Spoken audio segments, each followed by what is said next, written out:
Hi hello friends, நீங்க பார்த்துட்டு இருக்குது நம்ம டெக் தமிழ் சேனல். இன்னைக்கான வீடியோல நம்ம பத்தி பார்க்க போறோம்னு கேட்டிங்க அப்படினா மத்திய அரசுல இருந்து ஒரு அறிவிப்பு வெளியிட்டிருக்காங்க. அதாவது புதிய பான் கார்டு வந்து வெளியிட போறதாகவும் அதற்கு PAN 2.0 அப்படிங்கற ஒரு திட்டமாகவும் செயல்படுத்த போறதா வந்து டீடைல் வந்து கொடுத்திருக்காங்க. சோ இது வந்து நவம்பர் 26 அன்னைக்கு மத்திய அரசு ஒப்புதல் கொடுத்து அதற்கான ஒதுக்கீடு வந்து கொடுத்திருந்தாங்க. இப்போ நிறைய பேருக்கு வந்து பாத்தீங்க அப்படினா இன்கம் டாக்ஸ் பேயர்களுக்கு நிறைய பேருக்கு வந்து டவுட் இருக்கு. ஒருவேளை பழைய பான் கார்டு இருக்கு அது செல்லாம போகுமா அல்லது புதுசா தான் பான் கார்டு அப்ளை பண்ணணுமா அப்படினு சோ கண்டிப்பா நிறைய பேருக்கு டவுட்ஸ் இருக்கும். சோ இந்த வீடியோல உங்களுக்கு இந்த பழைய பான் கார்டும் சரி இல்ல புதுசா பான் கார்டு இப்போ வந்து அனௌன்ஸ் பண்ண போறாங்க. சோ அதனால ஃபீச்சர்ஸ்லாம் என்ன, இது ஏன் வந்து இந்த PAN 2.0 வந்து கொண்டு வராங்க அப்படிங்கறத டீடைலா வந்து சொல்லியிருக்கேன். வீடியோ ஸ்கிப் பண்ணாம வந்து பாருங்க. கண்டிப்பா உங்க ஃப்ரெண்ட்ஸ்க்கு மறக்காம வந்து ஷேர் பண்ணிக்கங்க. இந்த மாதிரி இன்ஃபர்மேஷன்ஸ் உடனுக்குடனே தெரிஞ்சுக்கணும் அப்படின்னா நம்ம சேனல்ல கீழ இருக்கக்கூடிய ரெட் கலர் பட்டனை பிரஸ் பண்ணி சப்ஸ்கிரைப் பண்ணுங்க. கூட ஒரு பெல் ஐகான் அதை கிளிக் பண்ணிட்டீங்கன்னா நாங்க போடக்கூடிய வீடியோஸ்ல உங்களுக்கு உடனுக்குடனே நோட்டிபிகேஷனா வந்துடும். கிட்டத்தட்ட இந்தியாவுல எல்லா திட்டங்களுக்குமே டிஜிட்டல் இந்தியா அப்படின்னு சொல்லிட்டு திட்டத்தின் கீழே கொண்டு வராங்க. சோ அதற்கு கீழேயே இந்த 2.0 கொண்டு வரதாகவும் சோ இந்த ஒரு PAN கார்டு 2.0க்காக செயல்படுறதுக்கு 1435 கோடி ஒதுக்கீடு செய்யறதாகவும் மத்திய அரசு வந்து சொல்லியிருந்தாங்க. இந்த PAN 2.0 செயல்பாட்டுக்கு பிறகு உங்களுக்கு எல்லாருக்குமே ஒரு புது PAN கார்டு டிசைன்ஸ் வந்து கொடுக்க போறதா வந்து தெளிவாவே வந்து சொல்லியிருந்தாங்க. சோ அதனால நிறைய பேருக்கு இந்த பழைய PAN கார்டு பாத்தீங்கன்னா கேன்சல் ஆகிடுமா, எல்லாருமே புது PAN கார்டு அப்ளை பண்ணணுமா அப்படின்னு நிறைய பேர் கேட்பீங்க. கண்டிப்பா கிடையாது. இந்த PAN 2.0 முக்கியமான குறிக்கோளா வந்து அவங்க எதை சொல்றாங்க அப்படின்னு கேட்டீங்க அப்படின்னா எல்லாருக்குமே தெரியும் இந்த PAN கார்டு எந்த அளவுக்கு இப்போதைக்கு ஒரு முக்கியத்துவமா வாய்ந்ததா இருக்கு அப்படின்னு சொல்லிட்டு. ஏன் அப்படின்னு கேட்டீங்கன்னா நீங்க ஒரு பேங்க்குக்கு போய் ஒரு அக்கௌண்ட் ஓபன் பண்ணா கூட கம்பல்சரியா PAN கார்டு வந்து கேட்கறாங்க. அது மட்டும் கிடையாது, நீங்க பணம் எடுக்கிறதுக்குமே வந்து இது குறிப்பா வந்து இந்த PAN கார்டு வந்து கேட்கறாங்க. ஒரு குறிப்பிட்ட அமௌண்ட்டுக்கு மேல எடுக்கணும்னா கம்பல்சரி PAN கார்டு இருக்கணும், இல்ல லோன் வாங்கணும், இல்ல கடன் வாங்கணும், எக்கச்சக்கமான விஷயத்துக்கு இந்த PAN யூஸ் பண்றாங்க. இந்த PANல நீங்க என்னென்ன பண பரிவர்த்தனை செய்றீங்க அப்படிங்கிற எல்லா டீட்டெயிலுமே இருக்கும். சாதாரணமா நீங்க UPI யூஸ் பண்றதுல இருந்து A to Z நீங்க எந்த அளவுக்கு அதிகப்படியான லோன் எடுக்கிறீங்களோ எல்லாமே இந்த PAN கார்டுல ஒவ்வொரு வயசா உங்களுக்கு ஸ்டோர் ஆகிட்டு தான் வரும். இப்போ ஆல்ரெடி இருக்கக்கூடிய பழைய PANக்கும் இந்த 2.0 அப்படின்னு சொல்லக்கூடிய PANக்கும் என்ன வித்தியாசம் இருக்க போகுது, மேஜரா அவங்க என்ன சொல்லிருக்காங்கன்றத பார்க்கலாம். இந்த பழைய PAN கார்டுல கண்டிப்பா PAN நம்பர்னு சொல்லிட்டு உங்களுக்கு 10 இலக்க எண் வந்து கண்டிப்பா கொடுத்திருப்பாங்க. அதற்கு கீழே உங்களுக்கு ஒரு சில சிம்பல்ஸ் கண்டிப்பா வந்து இருக்கும். அதற்கு கீழே உங்க டேட் ஆஃப் பர்த் அப்படிங்கிற ஒரு விஷயம் இருக்கும், சைன், இந்த மாதிரி போட்டோவும் கண்டிப்பா இருக்கும். இந்த PAN 2.0ல என்ன எக்ஸ்ட்ரா வந்து அடிஷனலா ஆட் பண்ண போறாங்க அப்படிங்கன்னா கண்டிப்பா உங்களுடைய இந்த PAN நம்பரும் வந்து கண்டிப்பா இருக்கும். Photo, signature, date of birth எல்லாமே இருக்கும்.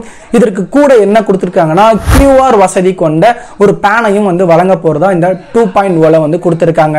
இந்த PAN 2.0 மூலமா இந்த QR கோட் கொடுக்கறதுனால கண்டிப்பா எல்லாமே டிஜிட்டல் மயமாக்கப்படும் அப்படிங்கறத தெளிவா வந்து கொடுத்திருந்தாங்க.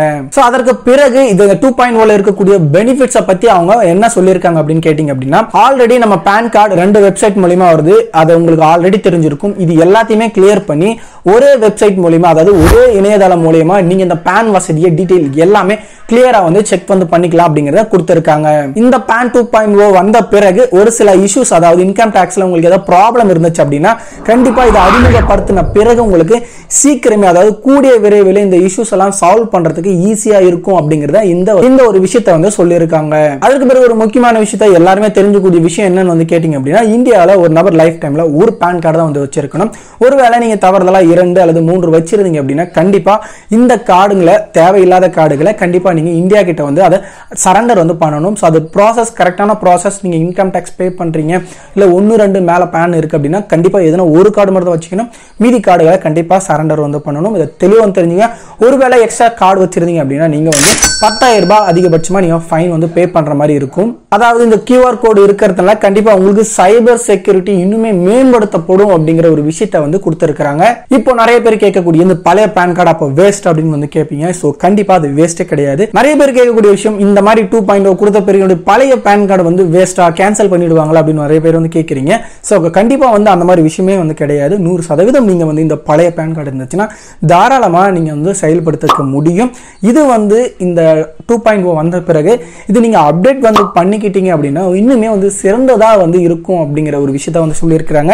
அதனால பழைய PAN கார்டு எந்த ஒரு மாற்றமும் கிடையாது. நீங்க தாராளமா வந்து பயன்படுத்தலாம்.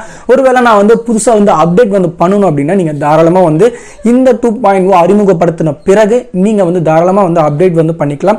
அதற்கான சார்ஜஸ் அப்படிங்கிறத வந்து இலவசம் வந்து சொல்லியிருக்கிறாங்க. கண்டிப்பாக குறிப்பிட்ட லெவல், அதாவது 50 ரூபாயில இருந்து கண்டிப்பாக வந்து இந்த ஒரு ப்ராசஸ் வந்து இருக்கிறதுக்கு வாய்ப்பு வந்து இருக்குது. ஏன்னா இலவசம் வந்து கொடுத்துருக்காங்க. ஸோ அப்படி அப்டேட் பண்ணும்போது உங்கள் பேன் கார்டில் நேம் கரெக்ஷனோ இல்லை டேட் ஆஃப் பர்த்தோ அட்ரஸ் சேஞ்சஸோ இது எல்லாமே வந்து இலவசமாகவே வந்து பண்ணிக்கலாம் அப்படிங்கிற ஒரு விஷயத்தையும் வந்து கொடுத்துருக்காங்க. யாரெல்லாம் வந்து பழைய பேன் கார்டு QR கோட் இல்லாமல் வச்சிருக்கீங்க அவங்க தாராளமாக இந்த ஒரு புது பேன் கார்டுக்கு அப்டேட் வந்து பண்ணிக்கலாம் அப்படிங்கிறத வந்து கொடுத்துருக்காங்க. அதனால யாருமே வந்து ஃபீல் பண்ண தேவையில்லை. இந்த பழைய பேன் கார்டு புது பேன் கார்டு அப்படி கன்ஃபியூஸ் பண்ண தேவையில்லை. உங்களுடைய பேன் நம்பருங்கிறது 100% ஒரு லைஃப்ல ஒரு நபருக்கு ஒரு பேன் நம்பர் தான் வந்து இருக்கும். ஸோ அதில் எந்த மாற்று கருத்தும் இல்லை. ஒருவேளை அப்டேட் பண்ணுறது வேணா கொடுக்கலாம், தவிர இந்த பேன் நம்பரை மாற்றுறதோ இல்லை புதுசாக அப்ளை பண்ணுறதோ தேவையோ வந்து கிடையாது அப்படிங்கிற தெளிவாக வந்து சொல்லிக்கிறேன். ஒருவேளை நீங்கள் பேன் கார்டு அப்ளை பண்ணுறது எப்படின்னு தெரியல அப்படின்னா நம்ம சேனலில் வந்து வீடியோ போட்டிருக்கும். பேன் கார்டு எப்படி அப்ளை பண்ணுறது, பேன் எப்படி அப்ளை பண்ணுறது, இல்லை பேன் டு ஃபிசிக்கல் பேன் கார்டுக்கு எப்படி அப்ளை பண்ணுறது வீடியோ இருக்குது. கீழே டிஸ்கிரிப்ஷனில் கொடுத்துருக்கேன். மறக்காமல் அதை பார்த்து எப்படி நீங்களே வந்து பேன் கார்டை வந்து அப்ளை பண்ணிக்கலாம்.